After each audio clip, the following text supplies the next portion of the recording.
No DQ Galaxy.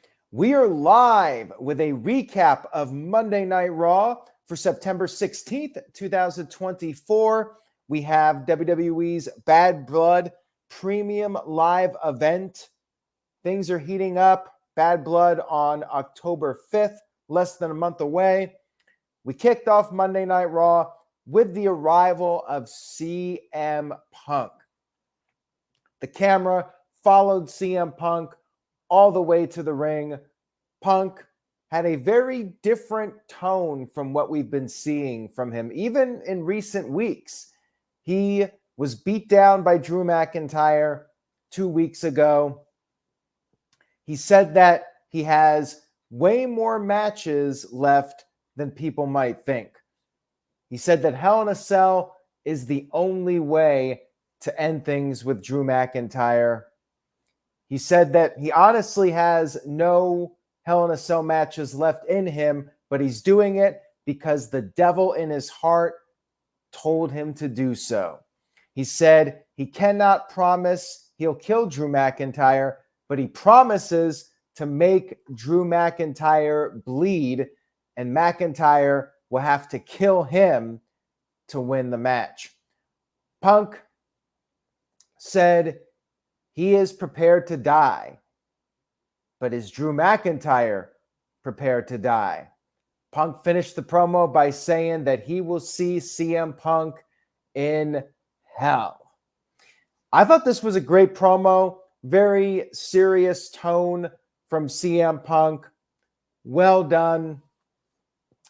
Great way to start off the show to hype up Hell in a Cell. They pretty much guaranteed blood. Punk made a promise, and when the good guy promises something, it usually happens. Looks like we're getting blood for Hell in a Cell. Should be a hell of a match. Sheamus cut a promo before his match with Pete Dunne. He told the fans to not refer to Pete Dunne as Butch. Now, of course, that was to set up the fans chanting Butch at Pete Dunne. Our first match, Sheamus versus Pete Dunne. Very good match. Dunne avoided the white noise early on. He powerbombed Sheamus out of the corner, but then Sheamus made a comeback. He came off the top with his knee exposed. Knee drop off the top, but Dunne kicked out.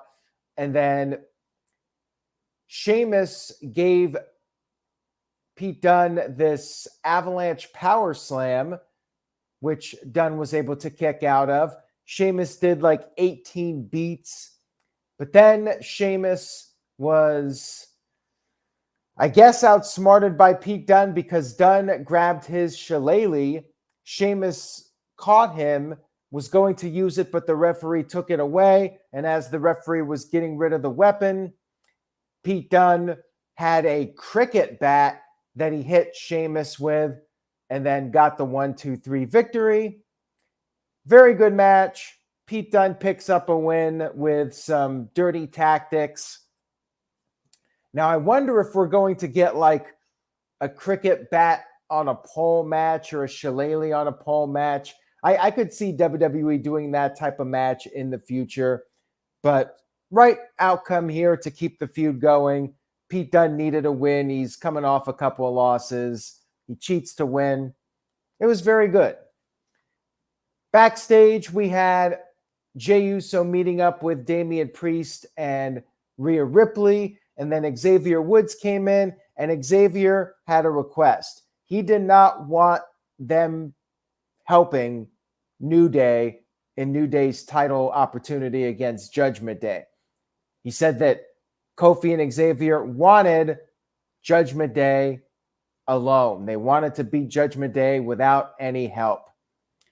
More on that later. Remember that. Remember what Xavier said here. Shout out to Steve-O.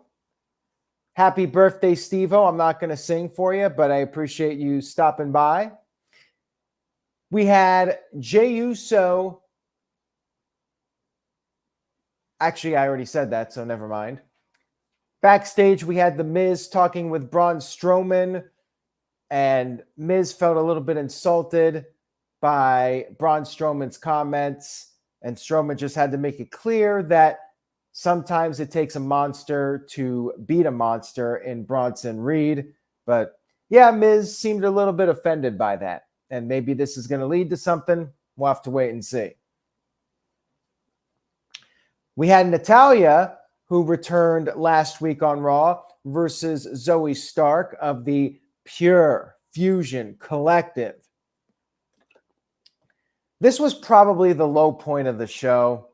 Typically, the Pure Fusion Collective is the low point of the show, or the Final Testaments segment. Match was fine, but it was basically a showcase match for Natalya. They're giving her a push right now. It was a fairly basic women's match. Crowd really didn't care about it too much.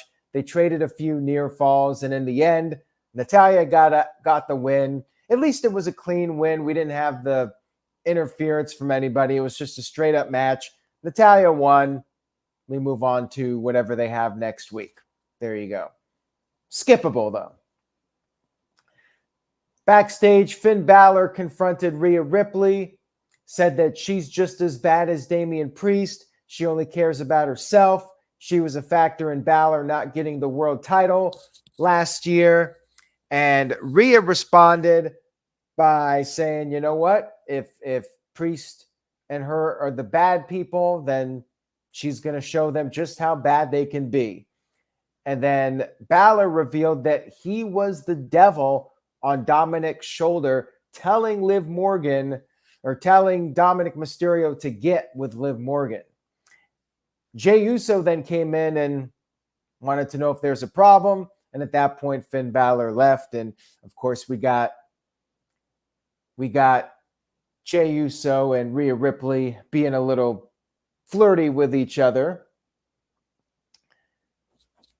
We had Jey Uso cutting a promo to hype up his match with Bron Breakker. That match is going to take place next week.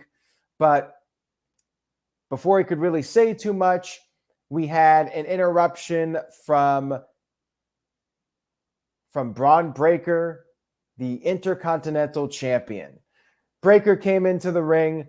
He was wearing a jacket that was very similar to the type of jacket that his father would wear, the dog-faced gremlin Rick Steiner. Bron Breakker basically said that he's done more in 6 months than Jey Uso did in his entire 14-year career, did not need his family's help, said the IC title is his family, and he is going to expose Jey, said Jey is nothing his family. Now, Jey responded by saying that, yes, Bron Breakker has that dog in him, but Jey was winning titles when Bron Breakker was in diapers, and he's going to dog walk Bron's ass next week. And he said that Bron's IC title run might end up being short and sweet, just like his NFL career, which got the ooze from the fans. Bron then got fired up, took a cheap shot, went for the spear, but then Jey hit his own spear and took out Bron Breakker. This was a great segment. Now, they're doing the match next week. This should have been on Bad Blood, considering they spent like 3 or 4 weeks with this little mini tournament to set up the match. But whatever, it's going to be the main event of next week's show. I'm hoping that Bron Breakker gets a clean win, and then that sets up Jey going over to SmackDown and getting back involved in the Bloodline storyline. We'll see what happens.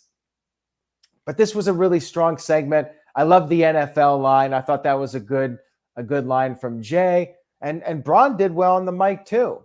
I thought this was a really strong segment. I love the jacket that Bron was wearing in honor of his father. We had Bianca Belair and Iyo Sky backstage, and apparently Kairi Sane was not 100% to face Bianca, so Bianca proposed a match with Iyo Sky instead, and Iyo accepted the match. Next up, we had New Day versus Judgment Day, Xavier Woods and Kofi Kingston versus JD McDonough and Finn Balor. Judgment Day defending the tag team titles. New Day was doing well, working together, solid teamwork, but then Judgment Day took control for a while. Then Xavier Woods got the hot tag. Things started to break down. You had Judgment Day showing up, the rest of Judgment Day. Then the LWO appeared to even the odds. There was a huge brawl. Kofi Kingston gave the trust fall to pretty much everyone on the outside, including LWO members. He just wiped out everybody. Xavier Woods came off the top with the big elbow. However, the referee was distracted by all the chaos happening on the outside of the ring. Xavier had the match won. The crowd was chanting, "Ref, you suck." But then Finn Balor tagged in, hit the coup de grace, and got the 1-2-3 victory over Xavier Woods. And after the match, Xavier was very upset with Kofi Kingston. He said he's tired of this stuff happening and things need to change. And he stormed off. And then backstage, you had Xavier Woods yelling at the LWO. Kofi Kingston came over and was trying to calm things down, trying to calm Xavier down. Xavier was pissed, though. And Kofi explained that he asked LWO for help because they never needed help before because they had E, as in Big E. And Xavier said, what, is he not good enough?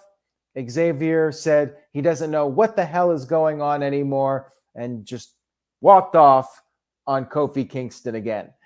This was a great segment. I really enjoyed this a lot. We're finally getting back into the potential breakup of Kofi Kingston and Xavier Woods. Either this or Big E does in fact return and gets the New Day back together. We're right about at the 10-year anniversary of New Day's debut as a faction. So are they going to break up, or is Big E going to come back, whether he wrestles or not, and gets the band back together? But yeah, this was really good stuff. Very compelling TV. And we're moving forward here with something with the New Day. We'll have to see where it ends up going. I, of course, would like to see the breakup, but hey, if Big E comes back and he's actually cleared, I would be fine with the New Day staying together. But if Big E's not wrestling again, I think they should go with the breakup. But that's just my opinion, and we'll see what happens. We had a little VHS tape of the Wyatt 6, and there was a QR code. You go on WWE's website. There's another little puzzle thing you can do. Basically, WWE doesn't really have anything for the Wyatt 6 this week, so they threw up the little video. We had a Bronson Reed video, and he talked about how he took out everyone, but then he got COVID, and WWE gave Braun Strowman his opportunity for the Intercontinental title. Definitely a new era, because when Vince was in charge, WWE went out of their way to avoid mentioning COVID on TV. Now it's just part of the storyline. Bronson got COVID, got pulled from Raw. Braun Strowman took his spot. So we had what was supposed to be Bronson Reed versus Braun Strowman. They got in the ring, and then before the match could even start, Bronson Reed charged at Braun Strowman, but Braun Strowman sidestepped him, sent him into the turnbuckle, and the force of it broke the top part of the ring. The ropes collapsed, and it was chaos from this point forward. They went to the outside. Braun Strowman was going for the Strowman Express, and Reed took a fan out of the crowd, obviously a plant, and tossed the fan at Braun Strowman.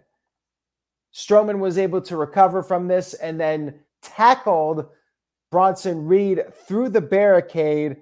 Crowd was going crazy for this. They popped big. officials came out there, and we were not done by any means. Bronson Reed was trying to be escorted out. He was by the stage, and then Braun Strowman tackled him into one of the production crates. Then they fought backstage, and we had more. We had security out there. There was a security golf cart. Braun Strowman tipped over the golf cart. Old school Braun Strowman. We lost the connection, the video for a minute. That came back on. Then Bronson Reed jumped off a crate and sent Braun Strowman through a couple of tables. They kept fighting, and then there was one of those cardboard walls. Braun Strowman ended up sending Bronson Reed through the cardboard wall. Both guys were out of commission at that point. This was just an absolutely wild segment. I'm not the biggest fan of the cardboard wall moments because the wall looks so like fake looking. But overall, this was just a fantastic segment. And it was just pure carnage. I was loving it. Just great television. I would say this was the best thing on Raw. This is a hot feud. Unfortunately, Bad Blood is like capped off at 6 matches. They're not going to do more than that. But this is really a match that should be at Bad Blood. Like, if there was ever a case to make Bad Blood a 4-hour show, this would be it. They're not going to do it, though, because there's a UFC show. And as it is, they're starting Bad Blood at 6 Eastern to not interfere with the UFC. So, yeah, they got to have their limit for matches. But, yeah, this is an awesome feud. This was great stuff here. I'm almost wondering if they did too much in one segment. They could have done like 2 weeks worth of segments like this. But it was fantastic. Definitely check it out if you missed it. It was just a fun, chaotic little segment to keep the feud going with these guys. And you just want to see more. We had Ludwig Kaiser backstage with Adam Pearce, wanting to know if Pearce had a good opponent for Gunther. At this point, Sami Zayn's music hit. He came to the ring. He talked about how emotional Bret Hart's words were to him last week. And he said he needs to become the world champion. He thinks he's in Gunther's head. He thinks Gunther remembers WrestleMania and is scared to fight Sami Zayn one more time. At this point, Ludwig Kaiser came down to the ring, said that Gunther is just trying to protect Sami Zayn from the worst embarrassment of his life. Kaiser said miracles do not happen twice, and Sami Zayn will never be the world champion again. Zayn responded by saying that Gunther doesn't need Kaiser for anything. And for that matter, Kaiser doesn't need Gunther. Zayn told Kaiser to have some balls to speak for himself for once. And then, sure enough, Gunther arrives and wanted to know if Kaiser had anything to say. He got in Kaiser's face. Kaiser said that he did have something to get off his chest, but it was a swerve. He ended up attacking Sami Zayn. Gunther got on the mic and said the answer for a world title match is still no. He walked off, and then Sami Zayn was able to turn the tide on Ludwig Kaiser, left him laying with the Helluva Kick. Another really good segment. I think The Undertaker mentioned this during his podcast, that Gunther needs to be a little bit of a cowardly heel. Otherwise, people will start cheering him too much. So this is very effective. The fact that Gunther is actually ducking Sami Zayn. We all know Sami Zayn beat him at WrestleMania. I like it. I like that Gunther's not like just accepting every single match. He's not wanting to get in the ring with Sami Zayn. I think this is really well done. I don't see Sami Zayn winning the title, but I think that this has been very effective in building up this world title match. And making you think in the back of your mind, maybe, just maybe, Sami Zayn can pull this off and beat him one more time. Well, Steve-O disagrees. And for the most part, Gunther is a dominant champion, but I do like that they're doing this a little bit. I think Undertaker said it best. I think Undertaker has his finger on the pulse, Steve-O, with all due respect, but we all have our own personal tastes. I think you need to show a little bit of weakness with Gunther, so there's just a little bit of belief that somebody can take the title from him. You just don't want to do a match where it's like, well, nobody can beat Gunther. Like, why even care about the match? So I get what they're going with this. Moving on here, we had Liv Morgan confronting Damian Priest backstage. Said that Priest and Rhea Ripley are two pathetic losers. And then Priest said that Rhea is going to shove Liv's set of balls down her throat. And then Priest said he's going to put her scumbag boyfriend, Dominik Mysterio, down. Next up, we had Bianca Belair versus Iyo Sky. This was a really good match. One of the better Raw TV matches of the year. Very evenly matched, back and forth. They were just tit for tat with each other throughout the match. Lots of signature moves. Iyo with the missile drop kick. Bianca with her standing moonsault. Crowd was chanting, "This is awesome." Iyo took Bianca to the outside, did her dive. Then Bianca regained the upper hand, hoisted up Iyo for the vertical suplex position, and then in this position, carried her up the steps, showing off her power. Then Bianca went for a 450, but Iyo got her knees up. Bianca then countered Io's moonsault, went for the KOD, but Iyo reversed it into a small package and got the 1-2-3 victory. Hell of a match, and definitely sets up Iyo and Kairi Sane for a tag team title match. Really good. Definitely check it out if you missed it. We then had an American-made vignette.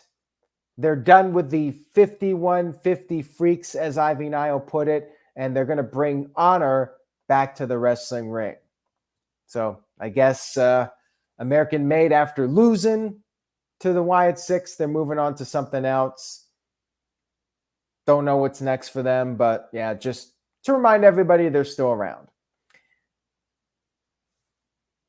Ludwig Kaiser cut a promo backstage and said he's going to expose Sami Zayn next week. That match was set up for Raw on next week's show. Then we had Ilya Dragunov meeting up with Jey Uso, wished him luck. Jey left, and then Judgment Day approached Dragunov, and Finn Balor warned Dragunov to be careful who he chooses as his friends. And Dragunov said he respects them a lot more than he respects Judgment Day. And then Finn Balor said, well, maybe next time the message will not be delivered so nicely to Ilya Dragunov. Shout out to Caleb Jacobs, who sent in a $2.06 super chat. Thank you, Caleb. Says, Kurt Angle should manage American Made. I agree. I think Kurt Angle should be their manager. And, you know, he even said himself he could take a couple bumps. Like, he's not going to wrestle, but he could take a bump or two if needed. I say do it. Kurt Angle would be great and would give them some credibility. Like, they need it right now. They came off that loss to the Wyatt Six. Like, that would give them a little bit of a shot in the arm. Kurt Angle is their manager / mentor. I say go for it. Absolutely 100%. Pay that man. Kurt Angle said the money needs to be right. Pay that man. He deserves it. He's a legend. Get him back on TV. I don't know if fans will boo him or not, but maybe you make American-made baby faces. If that's the way it goes, the crowd starts cheering them, then they go in that direction. We had our main event, which was Damian Priest versus Dominik Mysterio. Pretty standard match that you would expect out of these guys, where Priest is dominating and you got the outside interference on the outside. Priest is trying to take out all the Judgment Day guys. Balor ended up sending Priest into the ring post with the referee distracted, and then Dominik did a suicide dive, sent Priest over the announce table. Then after the commercial break, Priest makes his comeback, hits the broken arrow, and then Liv Morgan puts Dominik's foot on the rope. Then Rhea Ripley tackles Liv Morgan over the barricade. Then Dominik gets sent into Dominik gets sent into Finn Balor, and then Carlito gets super kicked by Damian Priest. Dominik regains the upper hand, hits the 619.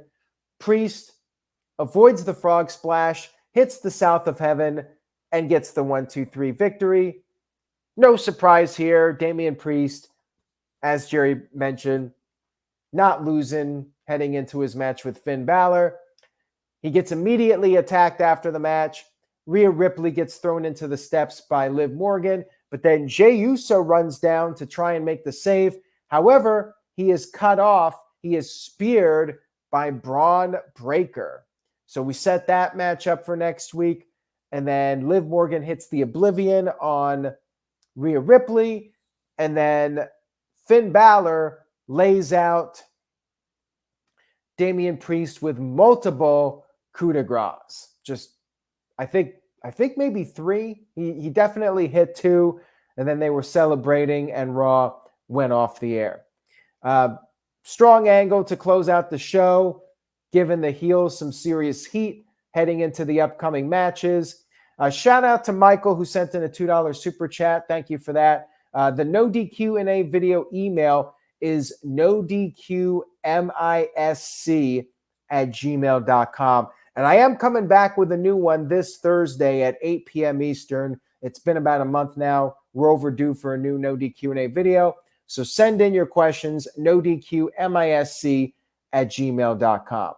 Thank you for that, Michael. Raw was a really strong show this week. I give it a B+.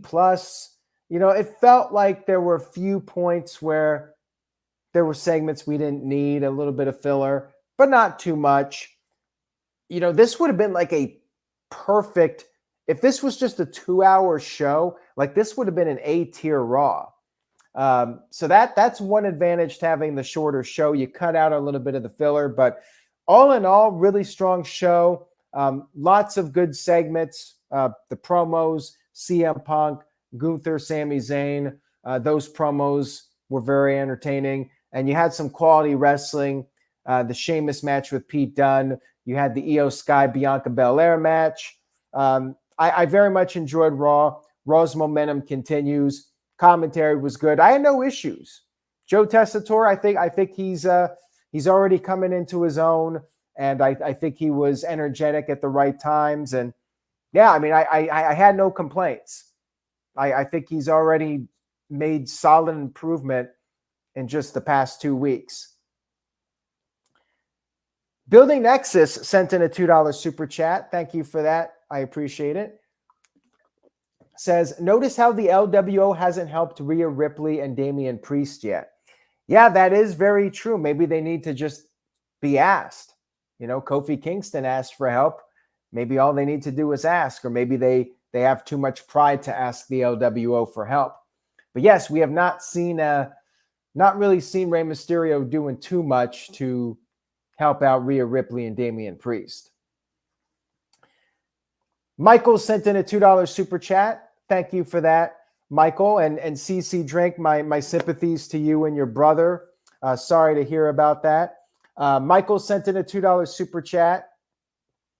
Says, is Natty wearing Trish's ring gear? You know what? I thought that too when she came out. I thought, you know what? She kind of looks like Trish Stratus there. But hey, since Trish is retired, Natalya can keep the legacy going, we've seen plenty of times where wrestlers wear similar attire to past superstars.